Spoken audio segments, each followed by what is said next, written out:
है भाई, किस लिए आए हैं हम यहाँ? ये डीसी ऑफिस है जो आप देख रहे होंगे हमारे कैमरे के सामने। मैं अभी डीसी ऑफिस में खड़ा हूँ। ये सिटी जोन, एसपीएम जोन जिसे कहते हैं।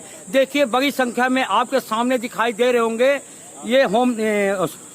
ये जो है वेंडर हॉकर है, जो कि देखिए यहाँ पे अभी बड़ी संख्या में आए थे। और जामा मस्जिद के जो एसएचओ हैं वो भी आए थे। कोतवाली के जो एसएचओ हैं, कोतवाली के थे एसएचओ, वो भी आए थे। लेकिन मैं उनसे कुछ जानना चाहा, लेकिन वो कैमरे से नजर बचाते हुए निकल गए, जबकि उनका राइट भी नहीं है। खैर उनका डीसी ही राइट दे सकता है, ये हम भी जानते हैं। लेकिन वो कैमरे के सामने से निकल गए और उनकी गाड़ी जाते हुए एजीटीवी लाइव ने खुलासा दिखाया है। अब मैं यहाँ के वेंडरों से मिलता हूँ। ये डीसी ऑफिस में आए थे और इनसे क्या बातचीत किया, डीसी साहब से बातचीत हुई या नहीं हुई, इनके मामले क्या हैं। अब मैं यहाँ के जो जिम्मेदार लोग हैं मैं उनसे बात करूँगा।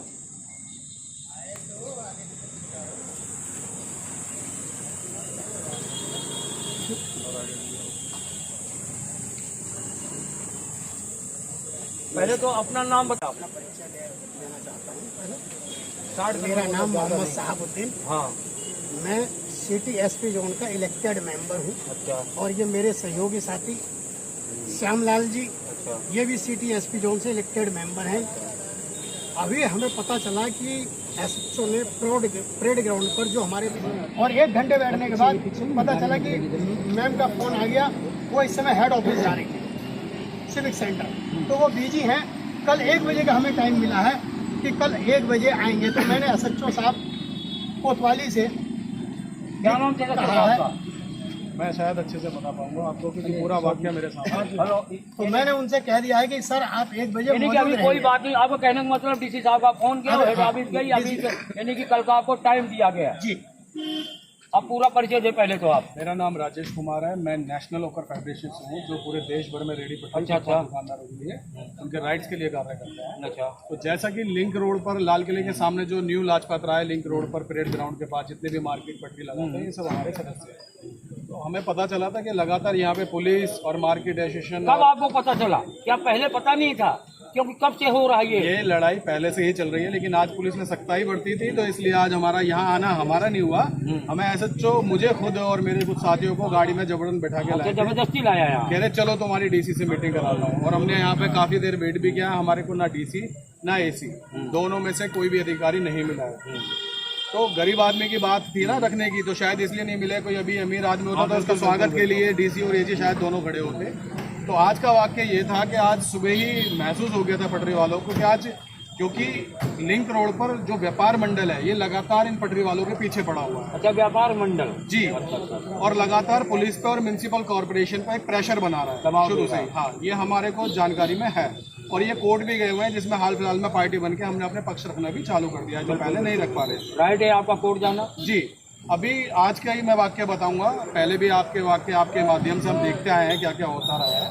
तो आज जो वाक्य था 12:30 बजे के आसपास पुलिस की टीम स्वास्थ्य विभाग के साथ आती है। अच्छा। जबकि स्वास्थ्य विभाग का कोई काम नहीं होता छेड़ने का। भाई स्ट्रीट वेंडर को वो स्वास्थ्य से रिलेटेड जो भी उसको लगता है। भाई आप कपड़े बेच रहे हैं और कुछ बेच रहे, खाने की आइटम तो बेच नहीं रहे कि स्वास्थ्य विभाग का कोई रिलेटिव मतलब ही नहीं होता। जी। म्युनिसिपल कॉर्पोरेशन, स्वास्थ्य विभाग, पुलिस सिक्योरिटी के साथ चुपचाप चला गया था उस रोड से। लेकिन बाद में जो सिक्योरिटी के लिए आए हुए थे, वो पुलिस अफसर जितने भी थे, वो सारे रुके। और रुकने के बाद उन्होंने तिरपाल खुलवानी चालू करी, जो कि ठीक है, चलो कोई बात नहीं, किसी का रोजगार से उसको प्रभाव नहीं हो रहा। लेकिन लगे हाथ उन्होंने क्या करा, जो लिंक रोड पर पटरी वाले बैठे थे और परेड ग्राउंड पे, उनको उठाना और खदेड़ना और बदतमीजी करना चालू किया। उसी बीच में हमने पूछा था, एक पुलिस वाले थे, वो तगड़े से, क्या नाम था उनका, आशुतोष। उन्होंने कहा बस थोड़ा सा फोटो खींच रहा हूँ 2 मिनट के लिए और आप फिर बैठ जाना। तो हमने कहा सर भाई आपने प्यार से बोल रहे हैं, कोऑपरेट कर रहे हैं, ठीक है भाई। झूठा आश्वासन दिया, झूठा आश्वासन दिया।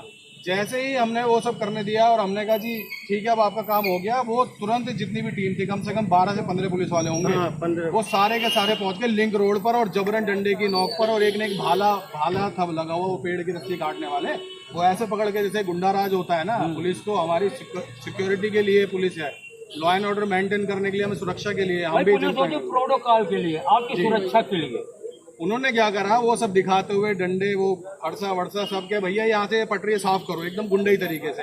तो मैंने जाके विरोध करा, भाई मेरा पहला दायित्व है, जितने भी मेरे सदस्य हैं और उनके साथ भी कोई भी पीड़ा है या कोई भी इलीगल काम हो रहा है तो मेरा फर्ज था और वो मैंने निभाया। जैसे ही मैंने पूछा, मुझसे कह रहा ओए इधर आओ, तू इधर आ जा मेरे पास। यानी कि भाषाओं का भी अभद्र भाषा का यानी कि चलिए वो नहीं आया हमारे पास तो मैं चला गया उनके पास। मैंने कहा जनाब आप इन पटरी वालों को हटा रहे हैं, क्या कारण है? कारण तो बताइए। आप एक सरकारी अथॉरिटी है और बिल्कुल। और देखिए आम जनता का मतलब हम भी हॉकर हैं, चाहे कोई रिक्शा पुलर है, चाहे भाई सब क्वेश्चन करना हर नागरिक का अधिकार है, संविधान ने उनको संवैधानिक अधिकार है। जैसे ही हमने पूछा, उन्होंने एकदम चिड़ाहट में एक जवाब दिया हमारे को आंसर कि भाई यहाँ पे जॉइंट सीपी साहब का ऑर्डर है, ये हटाओ। तो हमारा सिंपल से एक क्वेश्चन था, जनाब आपने कह लिया, हाथ जोड़कर विनम्र निवेदन है, वो ऑर्डर की कॉपी आप हमें दे दीजिए। बिल्कुल दिखा दीजिए हमारे पास उच्च अधिकारियों के पास जाने का कोई आधार तो बनेगा। और क्या? आपने वर्बली हवा में बात बोली, अब मैं हवा में बात लेके किसी कमिश्नर, अरे भाई कहने को तो आपका जो प्राइम मिनिस्टर का ऑर्डर है। सुनिए मैं वही कहना चाह रहा हूँ ना, मैं अधिकारी के पास जाऊंगा या कोर्ट में जाऊंगा, अब कोर्ट या अधिकारी कहेगा भैया दिखाइए आपको किसने हटाया, तो वो हवा की बात तो हवा में चलेगी ना। तो इसलिए हम चाहते हैं जब भी पुलिस अथॉरिटी हो या सरकारी अथॉरिटी हो, वो कोई भी कार्रवाई करना है लिखित में आदेश लेके आए। ये हमारी मांग थी। इसी के चलते उन्होंने माल उठाया और वो सारे भड़क गए और कह रहे कि हम यहाँ पे छावनी बनाएंगे, कुर्सी लेके बैठ गए, डंडा लेके बैठ गए और पूरा खौफ का माहौल बनाने की कोशिश करी। तभी जैसे वो वहाँ से मैंने खबरों में दिखाया था, अभी जो है यही पटरी वालों के साथ ऐसा करे, एक मॉल की जरूरत हो, सरकार का दिल इतना नरम हो जाता, कौड़ियों के भाव में जमीन दे दी जाती है उसे। आपने देखा होगा, मैं खुला बोलता हूँ, AGTV लाइव हर खबर को छुपाता नहीं, खुला दिखाता है जी। तो वहां पर जब उन्होंने और फोर्स मंगाई और एक प्राइवेट व्हीकल फटफट सेवा मंगाई, जिसमें हमारे पास वीडियो फुटेज कितने लोगों का माल उठाया होगा? लगभग 10 से 15 लोगों का पूरा नया का नया माल, ऐसे पूरे बोरी समेत, जो अपनी बेचारे हमारे 2 वक्त की रोजी का गुजारा कर रहे हैं उससे, उसको उठा के फटफट सेवा में डाल दिया। और जैसे ही हमने विरोध करना चालू करा तो पीछे से आवाज आने लगी, इसको भी अंदर करो, ये आवाज उठा रहा है, इसको भी अंदर करो। तो हम तैयार हैं, हमने तुरंत अपने संवैधानिक रूलों का फॉलो करा। हमने तुरंत 112 पर कॉल करके सारी जानकारी पुलिस हेडक्वार्टर में दी है कि हमारे साथ ये वाकया हो रहा है। उसके नहीं आई, कोई नहीं, मेरे पास PCR के कॉल आए थे, लेकिन मैं यहाँ आया हुआ था। उसी वक्त थोड़ी देर बाद 15 से 20 मिनट बाद SHO वेद प्रकाश उनका नाम है, कोतवाली के, वो आते हैं और खुद पर्सनल खड़े होकर हटवाते हैं। और उनसे भी हमारा एक ही हाथ जोड़कर सवाल जवाब रहता है कि सर ये किसके ऑर्डर पे हो रहा है, क्यों हो रहा है? कह रहे हैं भाई मैं नहीं लगाने दूंगा, बात खत्म। अच्छा एक बात बताओ, अगर पुलिस या MCD जहां आप खड़े, अगर आपकी बात नहीं मानी जाती तो अगला कदम आपका क्या होगा? देखिए हमारा हर किसी नागरिक का यही एक तरीका होता है कि भाई उससे उच्च अधिकारी को गुहार लगाए। यानी कि आपका संघर्ष जारी रहेगा कहने को? बिल्कुल संघर्ष जारी है, उच्च अधिकारियों तक हम गुहार लगाएंगे, लिखित में दे भी चुके हैं और देंगे भी। लेकिन उसके बाद भी कोई कार्रवाई नहीं होगी तो हम कोर्ट में जाके गुहार लगाएंगे, अपनी पक्ष रखेंगे कि बेशक अगर कोर्ट का ऑर्डर भी हमारे फेवर में नहीं हुआ तो हर चीज का एक प्रोसेस होता है। फांसी के मुजरिम को भी लाके थाने से बाहर या कोर्ट से बाहर लाके पेड़ पे नहीं टांग दिया जाता। फिर भी राष्ट्रपति द्वारा फांसी के मुलजिम की अपील भी की जाती है, अपील की जाती है, वो अपना पक्ष भी रखता है, जो भी सारे उसकी बातें होती है वो भी सुनी जाती है। हमारे पे सीधा आके डंडा चलाते हैं और कहते हैं झूठे मारने का राइट तो है नहीं पुलिस के पास। कौन कहता पुलिस के? और हम आपको डंडे की क्या गाली तक नहीं दे सकती, कानून में नहीं लिखा है। और मैं आपके चैनल के माध्यम से दिखाना चाहूंगा, ये जो स्टैंप लगी हुई है ना, देखिए उत्तरी दिल्ली नगर निगम। अभी आप देख रहे हैं, इतनी बातें करने के बाद देखिए इन लोगों के पास उत्तरी दिल्ली नगर निगम बेंडिंग सर्टिफिकेट मतलब COD भी उपलब्ध है। लेकिन क्या सरकार या MCD के लोग या दिल्ली सरकार के लोग अंधे थे या बहरे हैं या गूंगे हैं? ये लाइसेंस देते समय इनको याद नहीं है ये नॉन बेंडिंग जोन है, क्यों दिया गया? देखिए मैं दिखाता हूँ पूरे देश भर में। एक मिनट भैया, एक मिनट। देखिए ये तो COB था जो हमारे को इस म्युनिसिपल कॉर्पोरेशन से मिला था। इसके साथ साथ एक सेंट्रल गवर्नमेंट की पॉलिसी कैमरा इधर भी घुमा लीजिए, एक स्कीम चल रही है,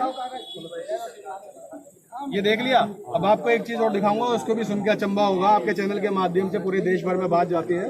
तो ये देखिए लेटर ऑफ रिकमेंडेशन, ये सेंट्रल गवर्नमेंट की तरफ से जो स्कीम आई थी प्रधानमंत्री स्वनिधि योजना, जिसमें हफ्ता भर पहले ही प्रधानमंत्री ने पूरे देश भर में मीटिंग करी थी कि भैया वेंडरों को ये स्कीम दी गई है और किसानों को ये स्कीम दी गई है।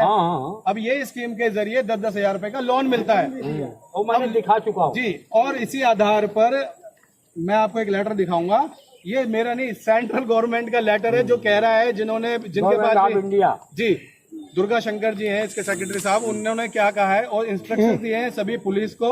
इसमें कानून की धाराओं का हवाला दिया है कि भैया स्ट्रीट वेंडर्स के राइट्स में ये धाराएं हैं। एक कॉपी हमें सौंपना है। जी मैं आपको दूंगा। और इसमें जिसका भी सीओबी हुआ है और जिसको पीएम स्वनिधि से एलओआर हुआ है या लोन मिला है, उनकी लिस्ट जो है थाने में और जो है म्युनिसिपल कॉर्पोरेशन में जमा कर दी जाए और इनको बिल्कुल भी छेड़ा ना जाए। क्यों? क्योंकि वो क्यों मैं बताता हूँ आपको। एक पटरी वाला अकेला दिखता है, अपनी रोजी रोटी चलाता हुआ, उसके पीछे कम से कम 8 से 10 जने परिवार के सदस्य होते हैं जिनका रोजगार, जिसके रोजगार के माध्यम से वो पढ़ाई। जी बस यही मैं दिखाना चाह रहा था। चलिए मैं शॉर्ट में ही बता देता हूँ।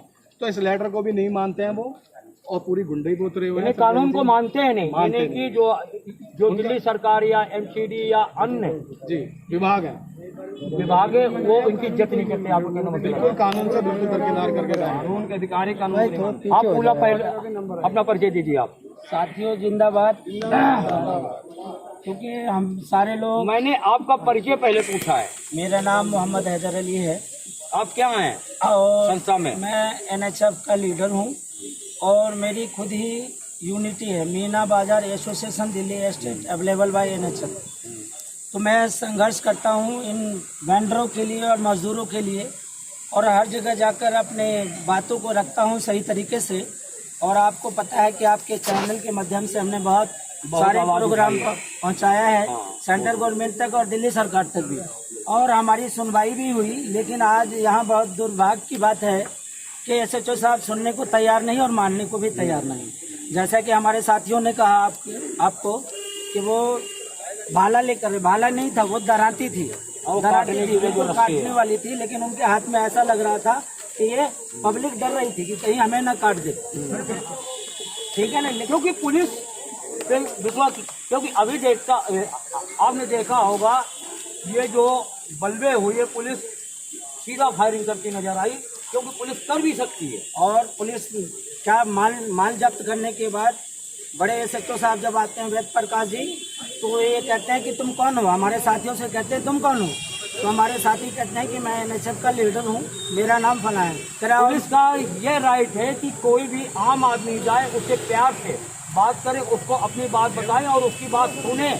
ये राइट है, लोकतंत्र है, ये लोकतंत्र है। लेकिन लोकतंत्र की धज्जियां उड़ाई जा रही है ना। यहाँ प्रशासन ही हमारी हिफाजत करता है, लेकिन प्रशासन ही गुंडागर्दी पे उठ रही है। और वो ये कहते हैं कि चलो मैं आपसे डीसी की मीटिंग कराता हूँ।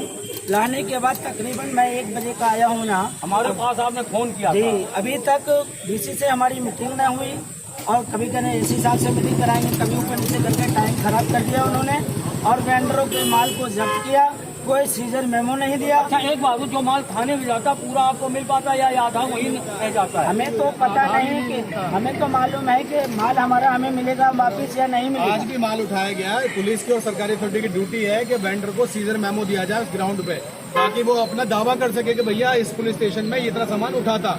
और आज हमारी यही मांग थी तो चिढ़ जाते हैं। जैसे ही हम कानूनी प्रक्रिया को फॉलो करने के लिए बोलते हैं, सरकारी अथॉरिटी एकदम चिढ़ जाती है कि भैया कानून की बात करोगे तो मैं 353 में मैं बंद करूंगा। हमें कानून की जो धाराएं हैं सरकारी काम में बाधे की और फलाने 751 की और अलग तरह की धाराओं में कैसे मैं झूठे मुझे बंद कर दूंगा। ज्यादा 15 मिनट का हो गया, तो इस तरह की भाषा का भी यूज किया जाता है। धन्यवाद आपका। आपने देखा यहाँ पे हमारी ख्याल से हजारों की संख्या से कम नहीं होंगे, बल्कि ज्यादा होंगे। देखिए ये दिल्ली पुलिस के कारनामे कितने निराले हैं, जो कि एक व्यक्ति जो है, जो संस्था से है, और ये ऑल इंडिया में संस्था है वेंडरों के लिए, वो पुलिस के पास जाते हैं, उनसे बात कर लेकिन उनके साथ अभद्र व्यवहार, यानी कि अभद्र प्रकार की बातें की जाती हैं, जो हम कैमरे के सामने मैं नहीं कह सकता अपने मुंह से, क्योंकि ये पुलिस का रवैया है।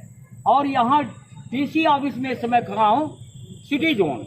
यहाँ देखिए इन लोगों को बहुत समय से आए, मेरे पास इनका फोन 10 बजे के लगभग आ गया, लेकिन शायद उसके 1 घंटे बाद ही आए होंगे। और यहाँ पर जो है इन लोगों ने अपना समय बर्बाद किया, लेकिन यहाँ न डीसी मिले न एसी मिले, जिनकी जिम्मेदारियां होती हैं, जिम्मेदारी को क्या निर्वाह कर रहे हैं, और वेंडरों के साथ इतना अन्याय क्यों। ये जो है एजीटीवी लाइव आपको दिखा रहा है खुलासा, क्योंकि एजीटीवी लाइव किसी से नहीं डरता, निडर सच्ची खबरें दिखाता है। हाँ, आप क्या कह रहे थे? दरअसल आज सुबह भी हम डीसी मैम से मिले थे और उनसे हमने कहा कि टीवीसी प्रतिनिधि आपसे मिलना चाहते हैं। क्या नाम बता दो पहले आपने? मेरा नाम मोहम्मद साहबुद्दीन, और आप जो है बैंडरों के ऊपर जल्दी से जल्दी मीटिंग लीजिए। उन्होंने